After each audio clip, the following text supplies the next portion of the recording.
La ilaha illallah Muhammadur Rasulullah. La ilaha illallah Muhammadur Rasulullah. La ilaha illallah Muhammadur Rasulullah. La ilaha illallah Muhammadur Rasulullah.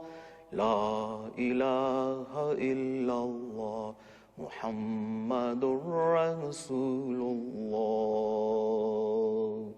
Ahmadiyyat zindabad, Ahmadiyyat zindabad, Ahmadiyyat zindabad, Ahmadiyyat zindabad, Ahmadiyyat zindabad, Ahmadiyyat zindabad, Ahmadiyyat zindabad, Ahmadiyyat zindabad, Ahmadiyyat.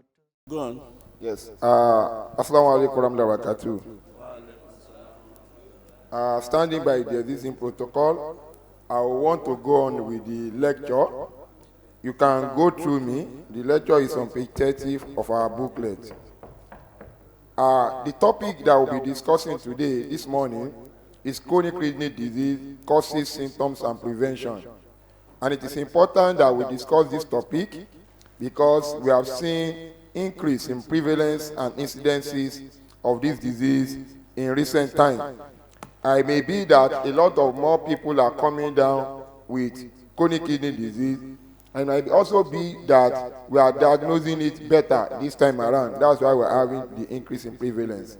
However, whatever it will be, it's a very devastating disease that we must all know about and do our best to prevent it. So as a way of introduction, chronic kidney disease, also called chronic kidney failure, is a disease condition that occurs due to the gradual loss of kidney function. When the kidney cannot perform its function again, we say that the kidney is diseased or the kidney is failing. And what are the important functions of the kidney? I try to explain it. That this gradual loss of function leads to accumulation of waste, fluid, and electrolyte in the body system. These are meant to have been cleared by the kidney. Whatever we take in, as they are broken down, there are waste that are produced from those things. Also, some fluids that are not needed in the body, and the electrolytes that are not needed in the body are being cleared out of the body to the urine and excreted outside by the kidney. So when there is a diseased kidney, these functions cannot be performed again, and there will be accumulation. There will be accumulation of these waste, fluid, and electrolyte in the body system. The kidney, among other functions that it does, also filter waste and excess fluid from the blood, which is then removed from the body through the urine. With kidney disease, this function is lost, and the accumulated substances causes severe life-threatening symptoms and ultimately death. We all know that one of the diseases that nobody will pray to have is a chronic kidney disease, because the treatment is very expensive, the prognosis is very poor, and it can affect one's not ordinary life but also livelihood. Chronic kidney disease has been recognized as a leading public health problem worldwide. It affects more than 10% of general population worldwide. That shows that if you put the population of the world together, 10% of the world population are now coming down with chronic kidney disease. And this accounts for more than 800 million individuals. We know that the population of the world is around 6 billion at present. So around 800 million individuals worldwide have problems with their kidney and have come down with chronic kidney disease. The global estimated prevalence of chronic kidney disease in some other study is 13.4%, and with a range of 11.7 to 11.1%. 1.2 million people died from chronic kidney disease in 2017. The global all-age mortality rate from chronic kidney disease increased 41.5% from 1990 to 2017, and it is the ninth leading cause of death in the United States. What we're just trying to say is to look at the population of people who have chronic kidney disease and look at the number of people dying from it. And it has been estimated that about 1.2 million people died from chronic kidney disease in 2017. Many of these people are in the developing world, Nigeria inclusive, because there are mechanisms to take care of people better in the developed world. In Nigeria, various studies have documented a prevalence rate of between 1.6 and 12.4%. In a study done in a rural community in southwestern Nigeria, a prevalence rate of 8% was reported, while studies in the southeast Nigeria found a prevalence of 11.4% in rural and 11.7% in semi-urban dwellers. The findings in Nigeria is also in line with the finding worldwide, showing that about 12% or between 10 and 12% of Nigerians are also coming down with chronic kidney disease. And in our environment, we'll have seen individuals who have come down with chronic kidney disease, and we all know that it is a disease that we'll never pray for, because you will spend money on dialysis, you will spend money on transplant, and the outcome to it is not guaranteed. Chronic kidney disease is more prevalent in older individuals and cellular member inclusive. That's why the topic is important that we discuss it. It's more prevalent, it's more commoner in the older individuals, women, racial minorities, and in people experiencing diabetes mellitus and hypertension. That shows that for those of us who are elders, who may have symptoms of hypertension and diabetes, we must make sure we work on these diseases to control them so that we don't eventually come down with the destruction of our kidney and come down with chronic kidney disease. Chronic kidney disease represents an especially large burden in low and medium income countries, which are least equipped to deal with these consequences. I have said, Nigeria as a country do not have enough facility to treat disease. How many dialysis centers do we have in Nigeria? How many kidney centers do we have in Nigeria? And when people come down with this disease, the treatment is still very expensive, and the outcome is not that 100% assured. So after looking at the preamble of what chronic kidney disease is as a form of introduction, what are the risk factors that predispose an individual to chronic kidney disease? The risk factors can be divided into two: the modifiable and the non-modifiable. The non-modifiables are the ones that we cannot change. Individuals who fell into that category has no choice than to keep on monitoring him or herself and find a way of controlling it. While the modifiable risk factors are risk factors that we have power over to control. The non-modifiable ones are the old age.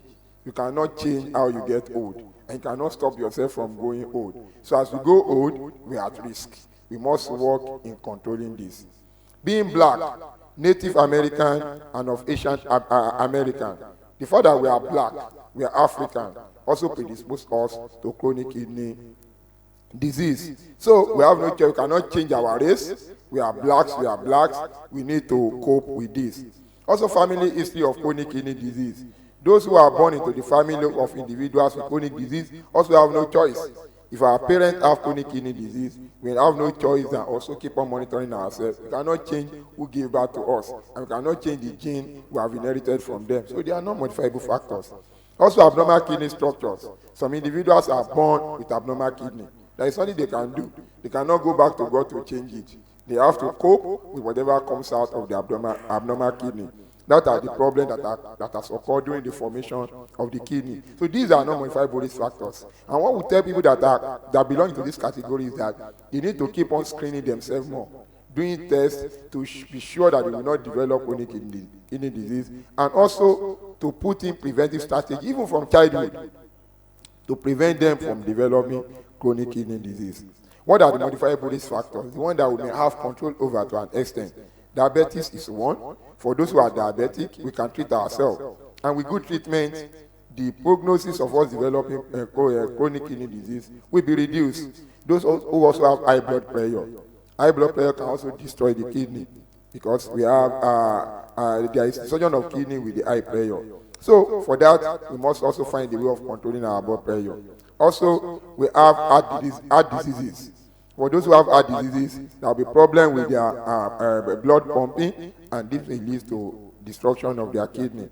Smoking is a risk factor for chronic kidney disease. What we tell people that are smoking is that they should shun smoking, and those who are not smoking, who are planning to go and start smoking, they should review their plan and ensure that they don't go into it, because smoking is a cause of a lot of diseases in the world. So for those who are smoking, which we may not belong to, we should do everything to avoid smoking. And for those who are contemplating engaging in smoking, they should shun this evil contemplation and do something else better with their life. Obesity, for those who are on the big side, we can also control that through exercise, through our diet.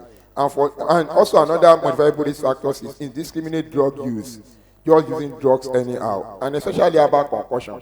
I used to tell people that herbal concussion may be good, but the problem with herbal concussion is we may not know all the ingredients in the herbal concussion, and we not know those who are nephrogenic, those who may affect our kidney in them. Also pain reliefs like aspirin, ibuprofen, etc.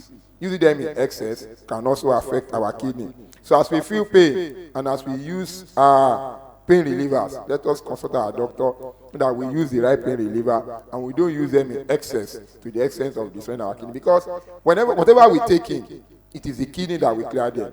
So the more we take in, the more pressure we put on our kidney. And when you take herbal concussion, there are maybe about 80 chemicals. Maybe 2 of the chemicals are the one you need to cure your disease. The remaining 78, you will give your kidney the pressure to start clearing them from your system. And when the kidney keeps on doing this, the kidney may fail one day after getting tired of the work, because these organs are to last us for our years on earth.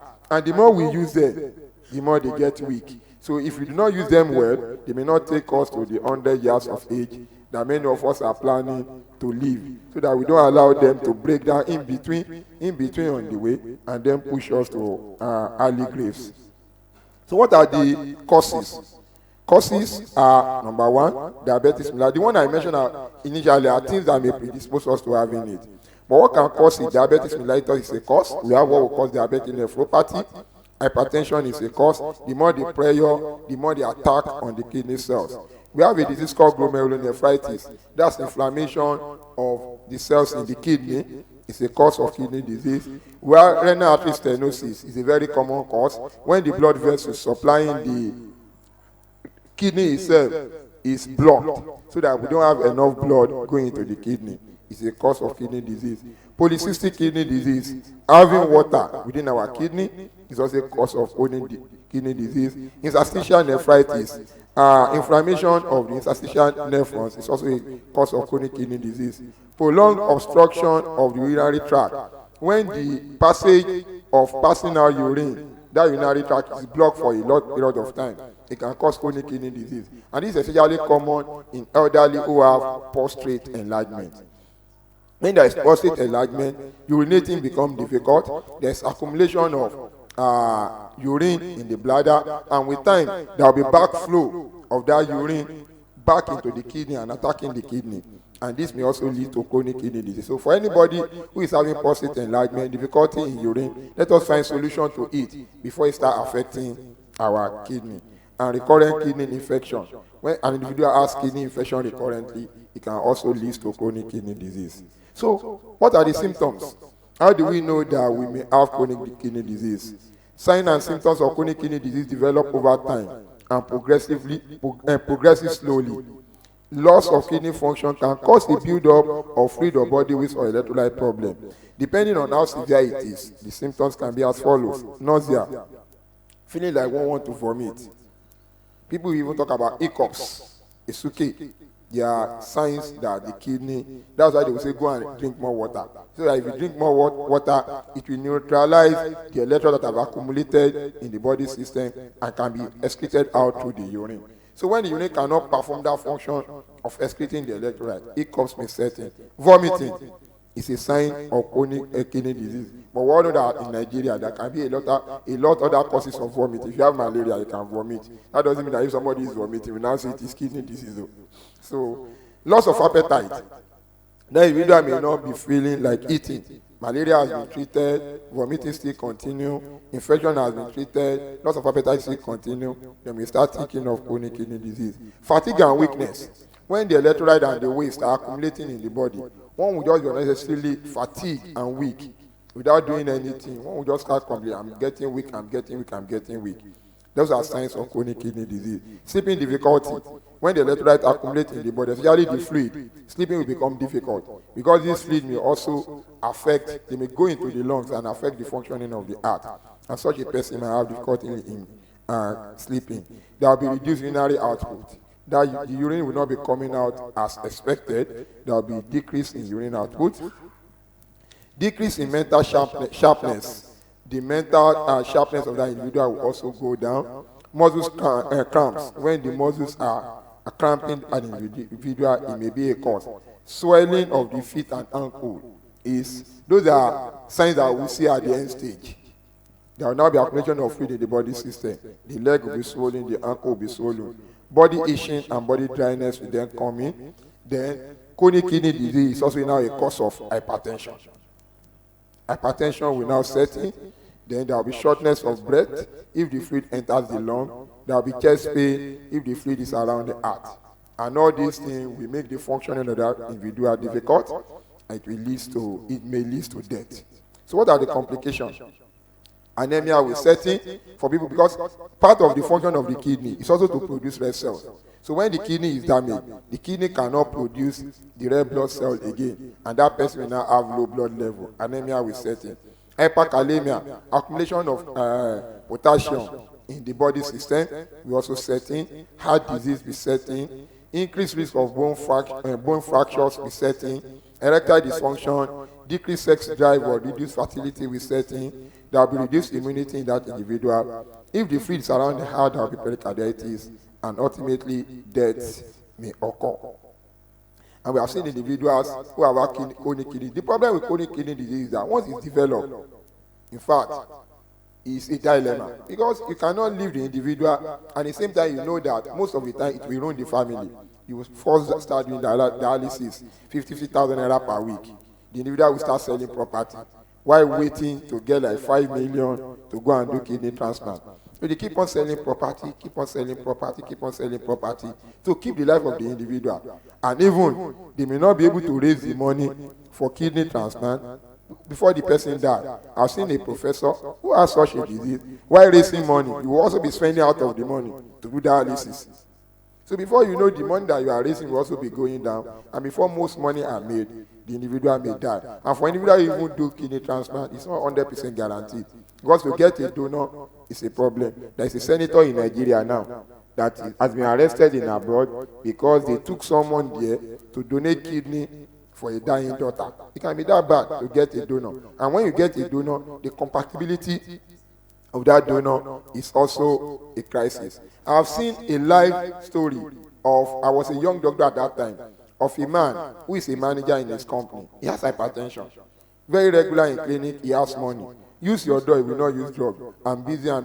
And within a short period of time, 1 year, he developed chronic kidney disease.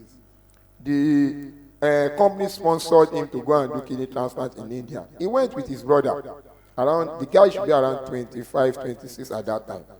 The brother donated 1 kidney to him. They came back to Nigeria. After 6 months, the body rejected the kidney and the guy died. When the guy died, and there are only 2 children given birth to by the mother, the one that has died now with his brother 1 kidney. So when the guy was crying, people were trying to cry. I said, don't console this guy. He's not dying because his brother has died. Though. He's dying because the brother has gone with 1 kidney. He has only 1 now at 25. He has done a good thing by giving his brother a kidney. But the brother has died with the kidney in 6 months. He has only 1 kidney now at 25. He will not be sure whether that kidney will be good enough to sustain him till old age. So he knows why he's crying. Just leave him alone. No. He's not crying because he's crying because of himself. It can be that bad.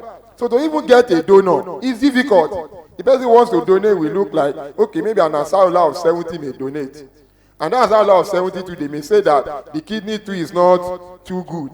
So if to see a young person that will be willing to give you his own kidney, and stay with one kidney is difficult. So getting a donor is always difficult. So it's a very trying period. Getting the money to do the transplant is also a problem. And also being sure that the newly transplanted kidney will also sustain that individual is not 100% guaranteed. So it's a very dangerous disease that we must do everything possible to prevent. So what are the prevention that we can put in place? Health education is important. What we are doing now, let people be aware that kidney disease is real. It is real. It occurs. Yoruba people will say it to come, Lomo. And as a member of Majlis Black Madia, I've seen members of the Majlis dying from chronic kidney disease. This is not a news. I've seen our colleague that we do meetings together dying from chronic kidney disease. So it's real. We must be aware. We must tell our people. As we cross to 40, we become Ansarullah. We must be more careful with our kidney. And we must do tests to ensure that our kidney is functioning. And we must avoid things that will put a lot of load on our kidney and that can make them fail. Which, for those drinking alcohol, we don't belong to that group. We are lucky as Muslims. They must reduce alcohol if they cannot shun it. Smoking must be avoided in all ramifications. Nobody should smoke. Regular exercise to reduce obesity. For those on the big side, and that's the negative of eating well at times. For those of us who are not eating well like this, it's a positive. So for those who are eating well on the big side, we must do regular exercise to burn. What we have done this morning, let us be doing regular exercise 30 minutes in a day so that we can shed some of this fat and we can avoid any pressure on our kidney. For those who are hypertensive, which is common among elderly, we must control hypertension. I do tell people that hypertension don't kill. What hypertension does is to destroy an organ in your body that will eventually kill you. So when you have hypertension alone, use your drug so that you can come. Because the aim of the drug is to reduce the pressure. And once the pressure is controlled, there is no problem. People can be hypertensive for 20, 30, 40, 50 years. But if you allow the pressure to keep on, it can damage the brain. Stroke will come in. It can damage the heart attack will come in. It can damage the kidney disease will come in. So by the time that now comes, you now be running in between, still controlling the hypertension, and now treating the organ it has damaged. So hypertension is common in the elderly. As we grow over 40, it's normal. It's essential hypertension. So let us keep using our drug so that the pressure can be reduced at all times, and that will prevent any effect on our kidney. We must also control diabetes. For those who are diabetic among us, let's use our drug very well so that sugar do not continue to accumulate in blood vessels supplying the kidney. Sugar does not continue to accumulate in the cells of the kidney and then affect our kidney. Then early detection. We must ensure that we do routine screening. E and U creatinine and abdominal ultrasound scan are two tests that we can do for our kidney. When we do E and U creatinine, electrolyte urea and creatinine, it shows the electrolyte level of our body system. You know the electrolytes are meant to be cleared, excess are meant to be cleared by the kidney. So once they start accumulating, it's a sign that our kidney is not functioning well. So once in a year, any Ansarullah, all of us should be doing our electrolyte urea and creatinine. Once in a year. On Tuesday, at the CMD of my hospital, I had an inaugural lecture. And the PRO of the hospital also died that same day. And he was the one preparing everything for the inaugural. He was the one who invited the press. At 11:30, he still called one of his boys that will do the MC. And at 12, he died. And the inaugural lecture will be 2. We need to withdraw the phone of the CMD so that he doesn't know. So he had finished the inaugural lecture before they told him that the PRO had died. And this is a person known to all of us. He was at work on Monday. He was at work on that Tuesday, preparing for inaugural lecture. And not behold, he died at 12. Most likely because of uncontrolled hypertension and all that. So these things are real. These things are killers. If you see people just slumping and dying, it may be due to uncontrolled hypertension. It may be due to the failure of the kidney. So early detection is important. Once you know that you have a disease, it is a plus because we can now look at how to manage the disease. But what keeps people most times is that we don't know. I had to check my BP when we went for Akinware for Humanity Force, Nigeria, medical outreach. I think that will be the first time I will check my BP in the last 1 year. And I'm a doctor, I will check other people's BP. And I'm not checking my own. I think the last time I did my fasting blood sugar should be 2 years ago. So it can happen to anybody. We just believe like, I'm fit now. Maybe I can run around. So we'll forget even doing those tests until we put it as a routine. That once in a year, I will do the following test. Once in a year, I want to check the following parameter in my body system. It may cost us 20,000, 30,000. But what we will gain if we early detect those diseases is important than what we will spend in managing many of the diseases. So, what is the treatment?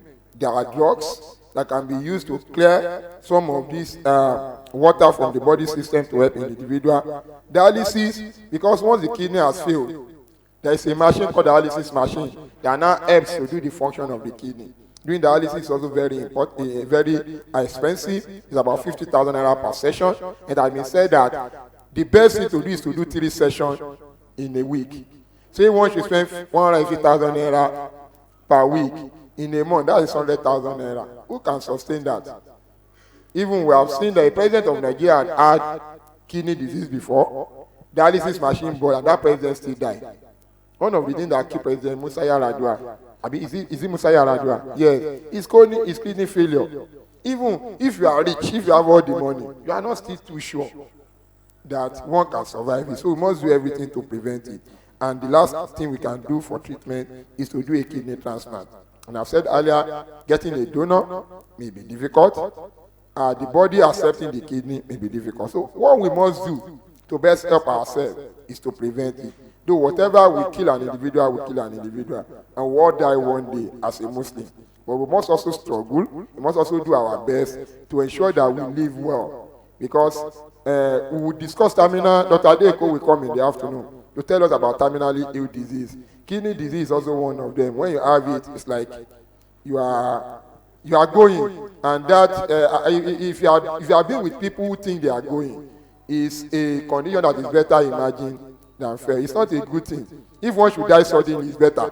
Just be going and die than for you to think that they have given you 2-3 years, that you will die in 2-3 years time. What we won't be doing, you cannot work to accumulate money because you think you will die. You cannot even progress in your life. Everything just stop. So these diseases are not too good for one to have them, because once an individual has them, it's like you are giving a death sentence indirectly. You don't know what to do. And people who counsel you, be good to your family, be closer to your God. They are not good counseling for anybody. We do it in the hospital. If you are fighting anybody, go and make friends with them, call your children together, try to write your will, be closer to your God, and all that. They are not good counseling at all. And that's what we do in the hospital for people who have terminal disease, because it is sure that they will go. And the best thing you can do is to make sure closer to their God, so that when they get to heaven, at least they will be able at least to get to paradise rather than losing in both ends. So that's what we do. Though people will say that, that's why there's an hadith of the Holy Prophet which says that people who get sick too much before they die, maybe they will likely enter paradise, because it's an opportunity to actually confess your sins and be closer to God than dying suddenly. So they are positive and negative to both sides, but they are not actually a good condition that anybody can imagine. So on this note, I want to round out my topic by saying that we should continue to pray to Allah to grant us sound health. We should also continue to be observant on signs and symptoms in our body system.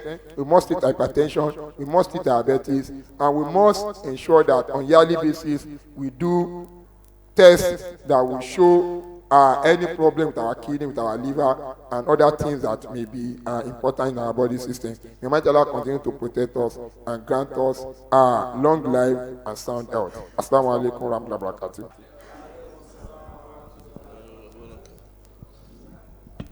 Jazakumullah khairan hasana jasa. You know,